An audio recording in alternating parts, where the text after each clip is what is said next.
प्रस्तुत है इस पुस्तक का अध्याय 9, जिसका शीर्षक है शहरी क्षेत्र में आजीविका, पृष्ठ 88 से पृष्ठ 99 तक। तो आइए अब सुनते हैं अध्याय 9, शहरी क्षेत्र में आजीविका,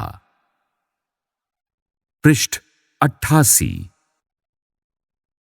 इस पृष्ठ पर सबसे ऊपर एक शहर के अलग अलग इलाकों के दृश्य दिखाए गए हैं और फिर आपसे बाईं ओर के एक बक्से में कुछ प्रश्न पूछे गए हैं। इस चित्र में आप क्या देख रहे हैं? आप पहले ही ग्रामीण क्षेत्रों के लोगों के कार्यों के बारे में पढ़ चुके हैं। अब पिछले पाठ में दिए गए ग्रामीण क्षेत्र के कार्यों के चित्र से इस चित्र की तुलना कीजिए। शहर का एक भाग दूसरे भाग से अलग होता है। आपने इस चित्र में क्या भिन्नताएं देखीं? पृष्ठ 89। भारत में 5000 से ज्यादा शहर हैं और 27 महानगर हैं। चेन्नई, मुंबई, दिल्ली, कोलकाता जैसे प्रत्येक महानगर में 10 लाख से भी ज्यादा लोग रहते हैं और काम करते हैं। कहते हैं कि शहर में जिंदगी कभी रुकती नहीं। चलिए एक शहर में जाकर देखें कि वहां लोग क्या काम करते हैं। क्या वे नौकरी करते हैं या अपने रोजगार में लगे हैं? वे अपना जीवन कैसे चलाते हैं? क्या रोजगार और कमाई के मौके समान रूप से सभी को मिलते हैं? इस पृष्ठ पर एक चित्र दिखाया गया है जिसमें किसी बड़े शहर में रोजी रोटी कमाने के लिए सड़कों पर किए जाने वाले विभिन्न कार्यों को दिखाया गया है। सड़कों पर काम करना। ये वो शहर है जिसमें मेरी मौसेरी बहन रहती है।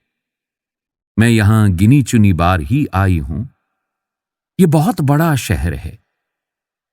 एक बार जब मैं यहां आई तो मेरी मौसेरी बहन मुझे घुमाने के लिए ले गई थी।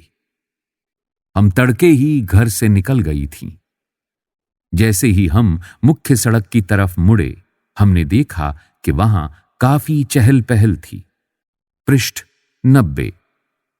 सब्जी बेचने वाली अपनी रेहड़ी पर टमाटर, गाजर व खीरे को सजाने में व्यस्त थी ताकि लोग देख सकें कि उसके पास बेचने के लिए क्या क्या है। उसकी बगल में फुटपाथ पर एक फूल वाली बैठी थी। वो सुंदर, रंगीन व तरह तरह के फूल बेच रही थी। हमने उससे लाल और पीला गुलाब खरीदा। सड़क के दूसरी तरफ पटरी पर एक व्यक्ति अखबार बेच रहा था और वो चारों ओर से लोगों से घिरा हुआ था। हर कोई अखबार को पढ़ना चाहता था। वहां से बसें जोर जोर से हॉर्न बजाती हुई गुजर रही थीं। ऑटो रिक्शा स्कूल के बच्चों से ठसाठस भरे हुए थे। पास के पेड़ के नीचे एक मोची छोटे से टिन के बक्से से अपना सामान निकाल रहा था। वहीं सड़क के किनारे नाई अपना काम शुरू कर चुका था। उसके पास एक ग्राहक पहले से ही था जो सुबह सुबह दाढ़ी बनवाना चाहता था। सड़क से थोड़ी दूर जाकर एक औरत ठेला गाड़ी में प्लास्टिक की बोतलें, डिब्बे, बालों की पिन वो चिमटी ले जा रही थी। वहीं पर एक दूसरा व्यक्ति घर घर बेचने के लिए साइकिल पर सब्जियां ले जा रहा था। हम उस जगह पर आ गईं जहां रिक्शे वाले एक कतार में खड़े होकर ग्राहक का इंतजार कर रहे थे। हमने एक को बाजार जाने के लिए तय किया। बाजार वहां से 2 किलोमीटर पर था। इस पृष्ठ पर दाईं ओर बक्से में एक चित्र दिखाया गया है। इस चित्र में दो रिक्शे खड़े हैं और उन रिक्शों को चलाने वाले दो व्यक्ति सो रहे हैं। बच्चू मांझी, एक रिक्शा वाला। मैं बिहार के एक गांव से आया हूं, जहां मैं मिस्त्री का काम करता था। मेरी बीवी और 3 बच्चे गांव में ही रहते हैं। हमारे पास जमीन नहीं है। गांव में मिस्त्रीगिरी का काम लगातार नहीं मिलता था। जो कमाई होती थी वो परिवार के लिए पूरी नहीं पड़ती थी। जब मैं शहर पहुंचा तो मैंने ये पुराना रिक्शा खरीदा और इसका पैसा किस्तों में चुकाया।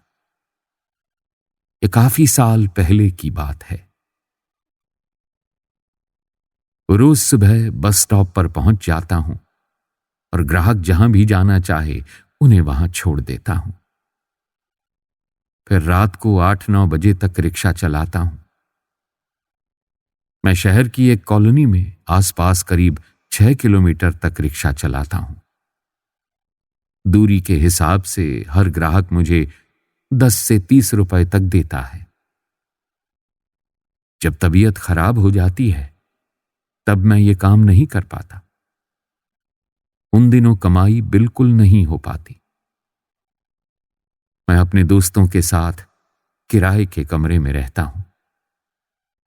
वे सब पास की फैक्ट्री में काम करते हैं। रोज 200 से 300 रुपए तक मेरी कमाई हो जाती है, जिसमें से 100 से 150 रुपए खाने और किराए पर खर्च हो जाते हैं। बाकी मैं परिवार के लिए बचा लेता हूं।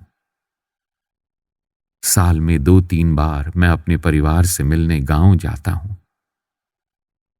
जो पैसा शहर से भेजता हूं, मेरा परिवार उसी पर जीता है।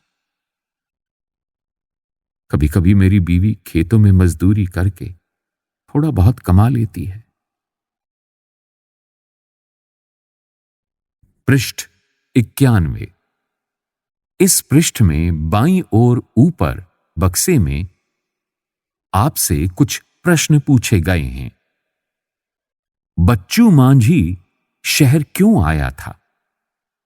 बच्चू अपने परिवार के साथ क्यों नहीं रह सकता? किसी सब्जी बेचने वाली या ठेले वाले से बात करिए और पता लगाइए कि वे अपना काम कैसे करते हैं। तैयारी, खरीदना, बेचना इत्यादि। बच्चू को एक दिन की छुट्टी लेने से पहले भी सोचना पड़ता है। क्यों? बच्चू मांझी की तरह ही शहर में कई सारे लोग सड़कों पर काम करते हैं। वे चीजें बेचते हैं, उनकी मरम्मत करते हैं या कोई सेवा देते हैं। वे स्वरोजगार में लगे हैं। उनको कोई दूसरा व्यक्ति रोजगार नहीं देता है, इसीलिए उन्हें अपना काम खुद ही संभालना पड़ता है।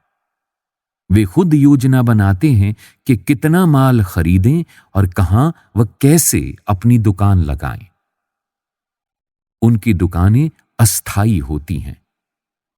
कभी कभी तो टूटे फूटे गत्ते के डिब्बों या बक्सों पर कागज फैलाकर दुकान बन जाती है, या खंभों पर तिरपाल या प्लास्टिक चढ़ा लेते हैं।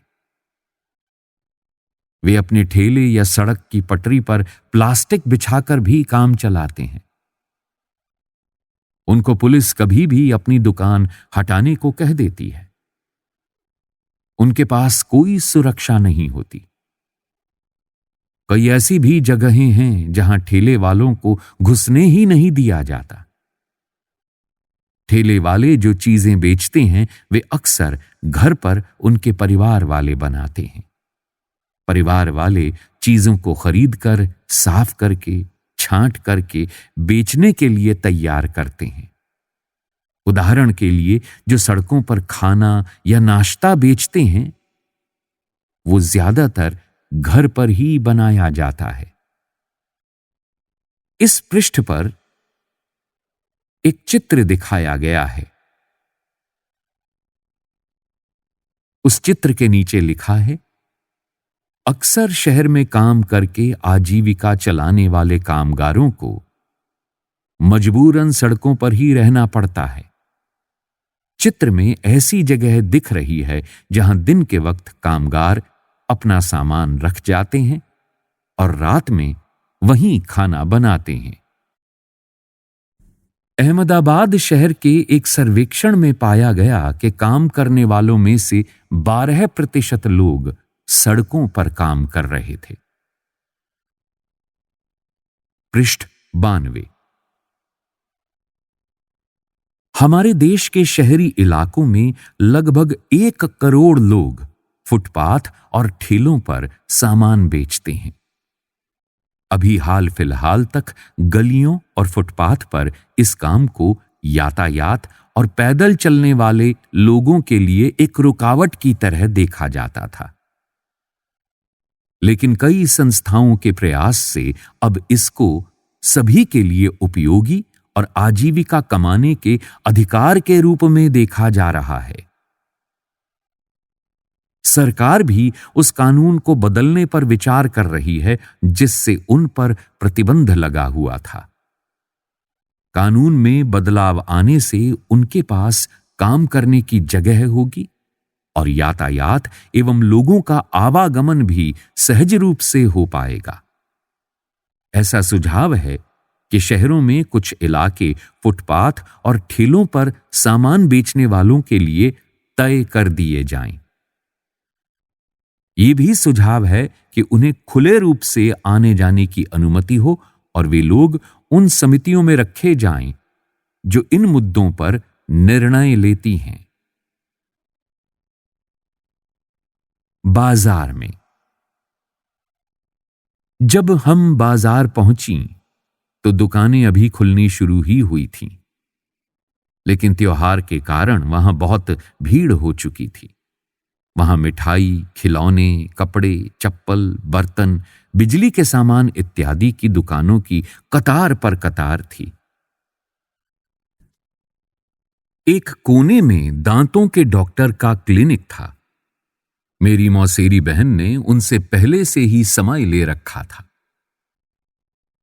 हम वहां पहले पहुंच गईं जिससे हमारी बारी न चली जाए। हमें थोड़ी देर एक कमरे में इंतजार करना पड़ा। डॉक्टर ने उसके दांतों का परीक्षण किया और दांत का छेद भरवाने के लिए अगले दिन आने को कहा। वो बहुत डर गई थी क्योंकि उसने सोचा कि एक तो अपना दांत खराब होने दिया और ऊपर से इतना दर्द सहन करना पड़ेगा। डॉक्टर के यहां से हम सिले हुए कपड़ों के एक शोरूम पर गईं, क्योंकि मैं कुछ सिले सिलाए कपड़े खरीदना चाहती थी। इस शोरूम की 3 मंजिलें थीं और हर मंजिल पर अलग तरीके के कपड़े थे। हम तीसरी मंजिल पर पहुंची जहां लड़कियों के कपड़े रखे हुए थे। इस पृष्ठ पर नीचे एक चित्र दिखाया गया है। इस चित्र में एक महिला प्लास्टिक की कुछ प्लेटें हाथ में लिए हुए उन्हें प्रदर्शित कर रही है। यह चित्र क्रॉकरी की एक दुकान का है। बड़ी दुकान में हरप्रीत। पहले मेरे पापा और चाचा एक छोटी सी दुकान पर काम करते थे। इतवार को और त्योहारों के समय मैं और मेरी मां उनकी मदद करते थे। मैंने कॉलेज की पढ़ाई पूरी करने के बाद वहां काम करना शुरू किया। अब मेरी पत्नी वंदना और मैं ये शोरूम चलाते हैं। पृष्ठ 93। वंदना। हमने कुछ साल पहले ये शोरूम खोला। मैं एक ड्रेस डिजाइनर हूं। मैंने तरह तरह के फैशन के कपड़े बनाने की पढ़ाई की है, लेकिन आजकल लोग कपड़े सिलवाने की जगह सिले सिलाई यानी रेडीमेड कपड़े खरीदना पसंद करते हैं। इसलिए मेरा ध्यान इस बात पर ज्यादा रहता है कि कैसे इन रेडीमेड कपड़ों को आकर्षक रूप से सजा कर रखा जाए।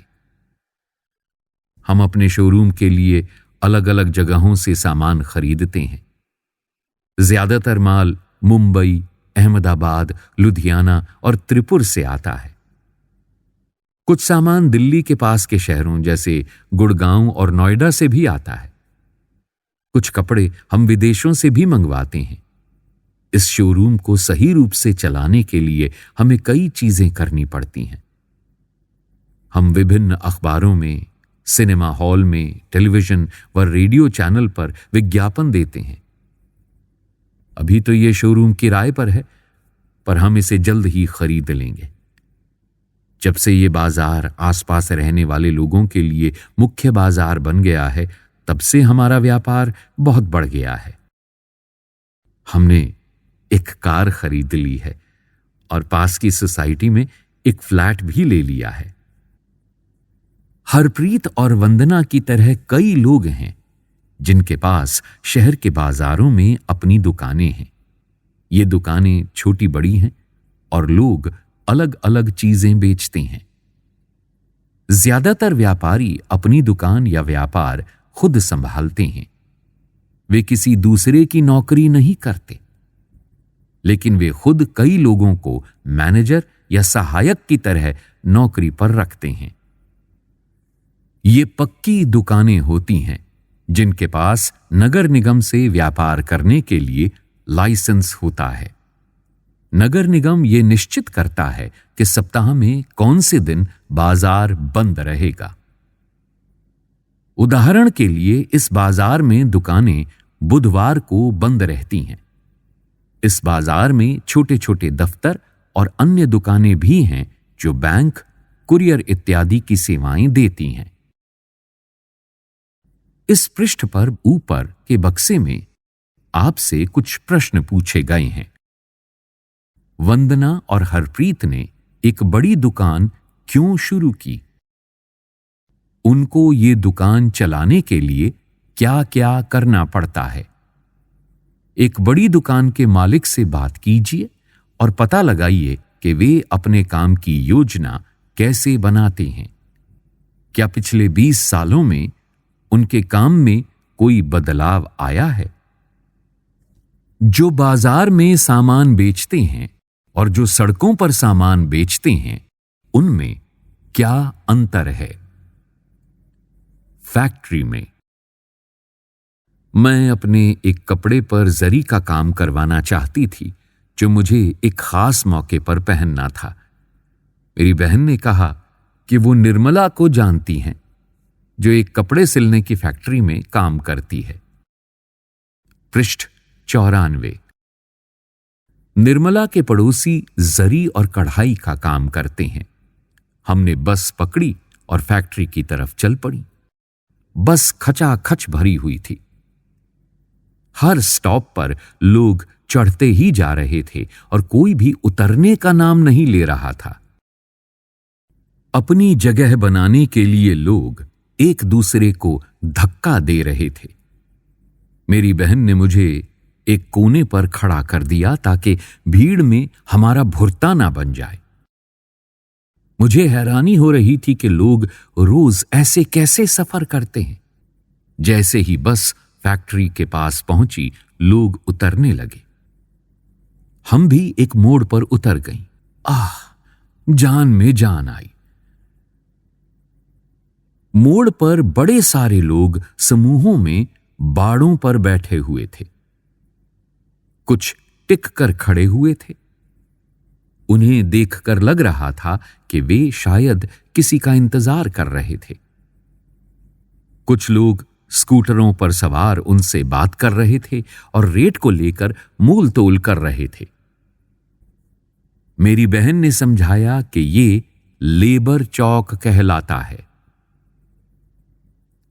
ये दिहाड़ी पर काम करने वाले मजदूर और मिस्त्री हैं।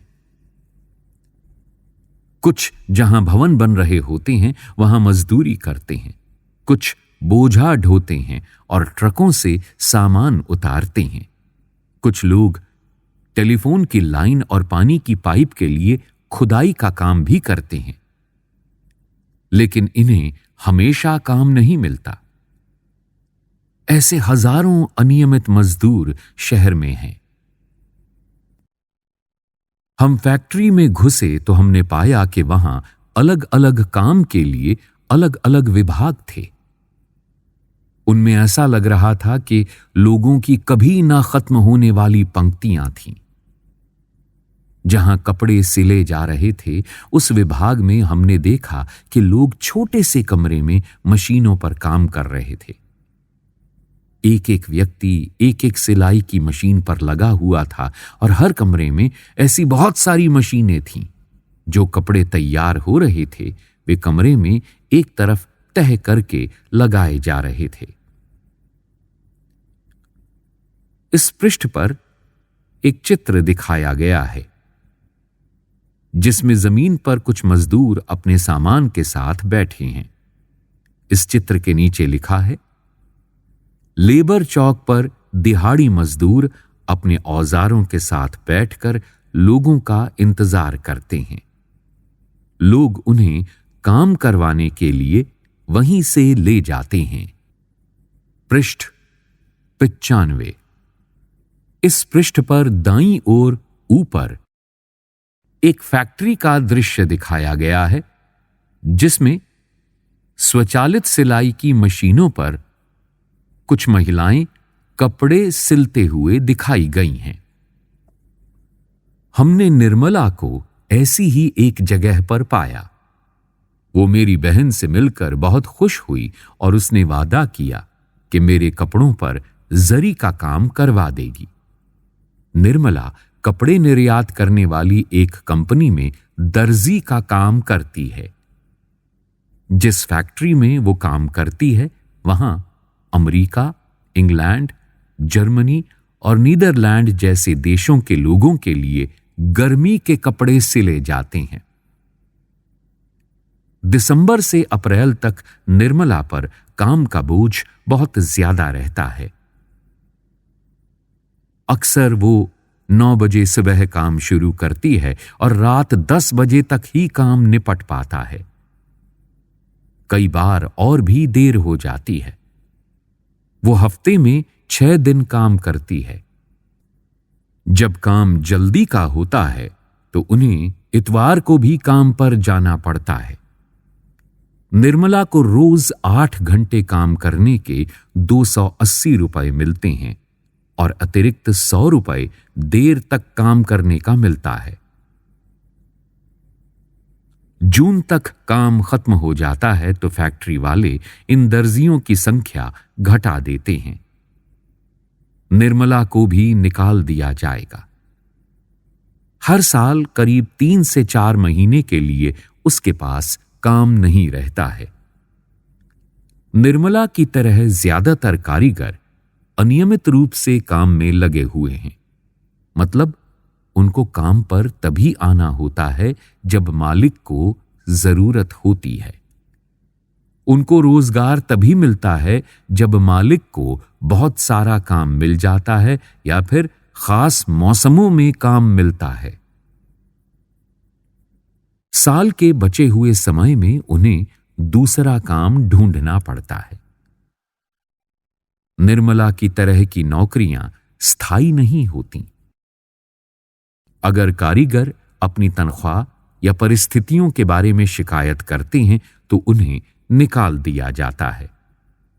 नौकरी की कोई सुरक्षा नहीं होती और अगर कोई बुरा व्यवहार करे तो उनके बचाव के लिए कुछ नहीं होता। उनसे बहुत लंबे समय तक रोज काम करने की उम्मीद भी रखी जाती है। उदाहरण के लिए बिजली से चलने वाले करघों की यानी पावरलूम फैक्ट्री में मजदूर दिन और रात की पालियों में 12-12 घंटे तक काम करते हैं।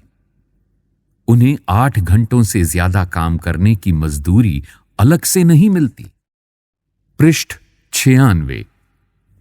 इस पृष्ठ पर बाईं ओर ऊपर के बक्से में आपसे कुछ प्रश्न पूछे गए हैं। आपको क्या लगता है कि फैक्ट्रियां या छोटे कारखाने मजदूरों को अनियमित रूप से काम पर क्यों रखते हैं? निर्मला जैसे मजदूरों की काम करने की परिस्थितियों का निम्न के आधार पर विवरण दीजिए: काम के घंटे, कमाई, काम करने की जगह व सुविधाएं, साल भर में रोजगार के दिनों की संख्या। क्या आप ये मानेंगे कि दूसरों के घरों में काम करने वाली महिलाएं भी अनियमित मजदूरों की श्रेणी में आती हैं? क्यों? एक ऐसी कामगार महिला के दिन भर के काम का विवरण दीजिए। दफ्तर में मेरी मौसी सुधा विपणन प्रबंधक यानी मार्केटिंग मैनेजर हैं। उन्होंने हमें शाम 5:30 बजे से पहले अपने दफ्तर पहुंचने को कहा। हमने सोचा कि देर ना हो जाए, इसीलिए ऑटो रिक्शा ले लिया, जिसने हमें बिल्कुल समय पर पहुंचा दिया। उनका दफ्तर ऐसी जगह पर था जहां चारों तरफ बड़ी बड़ी इमारतें थीं। उनमें से सैकड़ों लोग बाहर आ रहे थे। कुछ कार पार्किंग की तरफ बढ़ रहे थे और कुछ बसों की पंक्तियों की तरफ। मौसी एक बिस्कुट बनाने वाली कंपनी में मैनेजर का काम करती हैं। बिस्कुट शहर के बाहर एक फैक्ट्री में बनाए जाते हैं। मौसी 50 विक्रेताओं यानी सेल्समैन के काम का निरीक्षण करती हैं, जो शहर के विभिन्न भागों में आते जाते हैं। ये लोग दुकानदारों से बड़े बड़े ऑर्डर लेते हैं और उनसे भुगतान इकट्ठा करते हैं। काम को सुचारू रूप से चलाने के लिए मौसी ने शहर को 6 भागों में बांट दिया है और वे हर हफ्ते एक भाग के विक्रेताओं से मिलती हैं। वे उनकी प्रगति रपट देखती हैं और उनकी समस्याओं पर चर्चा करती हैं। उनको पूरे शहर में बिक्री की योजना बनानी होती है और अक्सर देर रात तक काम करना पड़ता है। उन्हें काम के सिलसिले में यात्राएं भी करनी पड़ती हैं। मौसी को नियमित तनख्वाह मिलती है और वो बिस्कुट कंपनी की स्थायी कर्मचारी हैं। वे ये उम्मीद रख सकती हैं कि उनकी नौकरी लंबे समय तक चलेगी। स्थायी कर्मचारी होने के कारण उनको ये फायदे भी मिलते हैं। बुढ़ापे के लिए बचत। उनकी तनख्वाह का एक भाग भविष्य निधि में सरकार के पास डाल दिया जाता है। इस बचत पर ब्याज भी मिलता है। नौकरी से सेवानिवृत्त होने पर यह पैसा मिल जाता है। छुट्टियां। इतवार और राष्ट्रीय त्योहारों के लिए छुट्टी मिलती है। उनको वार्षिक छुट्टी के रूप में भी कुछ दिन मिलते हैं। परिवार के लिए चिकित्सा की सुविधाएं। कंपनी एक सीमा तक कर्मचारी और उनके परिवारजनों के इलाज का खर्च उठाती है। अगर तबीयत खराब हो जाए तो कर्मचारी को बीमारी के दौरान छुट्टी मिलती है। पृष्ठ 97। इस पृष्ठ पर ऊपर एक कॉल सेंटर का दृश्य दिखाया गया है। इस चित्र के नीचे लिखा है, महानगरों में कॉल सेंटरों में काम करना रोजगार का एक नया क्षेत्र है। उपभोक्ता टीवी, फ्रिज जैसे सामानों को खरीदते हैं, बैंक और फोन जैसी सेवाओं का उपयोग करते हैं। कॉल सेंटर एक केंद्रीकृत दफ्तर है जहां एक ही जगह से उपभोक्ताओं की समस्याओं और उनसे जुड़े सवालों से संबंधित जानकारी दी जाती है। कॉल सेंटर प्रायः हॉलनुमा कमरों में चलाए जाते हैं। उनमें अलग अलग खाने बने रहते हैं। वहां कंप्यूटर, टेलीफोन, हेडफोन और स्पीकर लगे रहते हैं। भारत इस क्षेत्र में एक महत्वपूर्ण केंद्र बन गया है। यहां न केवल भारतीय कंपनियां बल्कि विदेशी कंपनियां भी अपने कॉल सेंटर खोलती हैं। विदेशी कंपनियों के आकर्षण का कारण है कि यहां अंग्रेजी बोलने वाले लोग आसानी से और कम वेतन पर मिल जाते हैं। शहर में ऐसे कई कर्मचारी होते हैं जो दफ्तरों, फैक्ट्रियों और सरकारी विभागों में काम करते हैं, जहां उन्हें नियमित और स्थायी कर्मचारी की तरह रोजगार मिलता है। वे लगातार उसी दफ्तर या फैक्ट्री में काम पर जाते हैं। उनका काम भी तय होता है। उनको हर महीने तनख्वाह मिलती है। अगर फैक्ट्री में काम कम हो तो भी उन्हें अनियमित रूप से काम करने वाले मजदूरों की तरह निकाला नहीं जाता। आखिर दिन खत्म हुआ और हम मौसी की कार में थकी मांदी बैठ गईं। लेकिन आज बहुत मजा आया। मैंने सोचा कि कितना अच्छा है कि शहर में इतने सारे लोग इतनी तरह का काम करते हैं। वे कभी एक दूसरे से मिलते भी नहीं, मगर उनका काम उन्हें बांधता है और शहरी जीवन को बनाए रखता है। अगर आपको यह कहानी पसंद आई हो तो लाइक करिए और इसी तरह की और कहानियों तथा किताबों को सुनने के लिए सब्सक्राइब करें हमारे चैनल को और दबाएं बेल आइकन।